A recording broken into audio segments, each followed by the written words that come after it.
আপনারা দেখতে পাচ্ছেন সেনা প্রধান এক ধরনের নামকা ওয়াস্তের মিটিং করার মধ্য দিয়ে এখন নতুন করে ষড়যন্ত্র করছে কিভাবে প্রেসিডেন্টের অধীনে নতুন করে একটা অন্তর্বর্তীকালীন সরকার করা যায়।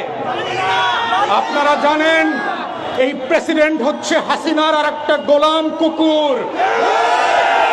এক কুকুরের বাচ্চা দিয়ে আর এক কুকুরকে স্বাধীন করা যাবে না। আমরা যখন কুকুরকে দেশ ছাড়া করেছি, কুকুরের বংশ সহ উৎখাত করে দেশ ছাড়া করব। শাহাবুদ্দিন চুপ্পুর মতো কুত্তা দিয়ে যদি দেশ শাসন করার দুরভিসন্ধি করা হয়, সেনা প্রধানকে বলছি আমরা লক্ষ লক্ষ আবু সাইদ বুক পেতে দিয়ে ক্যান্টনমেন্ট উড়িয়ে দেব। বাংলাদেশ নিয়ে কোনো ষড়যন্ত্র করবেন না।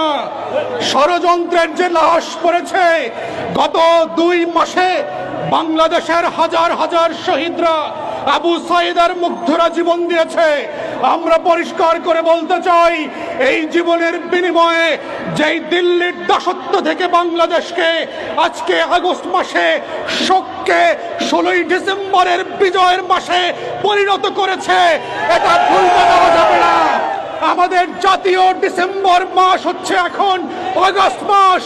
নতুন করে আগস্ট মাসে এখন থেকে আর কেউ শোক চালু করবে না, কোনো কাপড় পরা হবে না। আগস্ট মাস হচ্ছে গণহত্যা থেকে গণ অভ্যুত্থানের মধ্য দিয়ে বাংলাদেশকে বিজয়ের মাস। এই দিনের পতাকা হচ্ছে লাল, লাল সবুজের পতাকা দিয়ে আগস্ট মাসকে আমরা উদযাপন করব।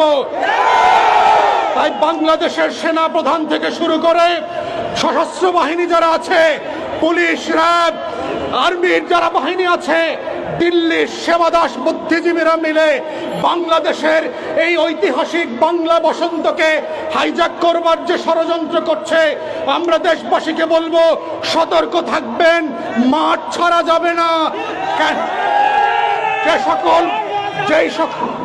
যেই সকল বাহিনী গতকালকে থেকে শুরু করে আজ পর্যন্ত আমার ভাইয়ের বুকে গুলি চালিয়েছে, সেই সকল বাহিনীকে আমরা বিশ্বাস করি না। যারা বাংলাদেশে গত 2 মাস থেকে গণহত্যা করেছে, যেই প্রজাতন্ত্রের কর্মচারীরা আমাদের টাকায় অস্ত্র কিনে, বুলেট কিনে আমাদের হাজার হাজার মানুষকে গুম খুন করেছে, সেই সেনা প্রধানের হুকুমে বাংলাদেশ চলতে পারে না, পারবে না।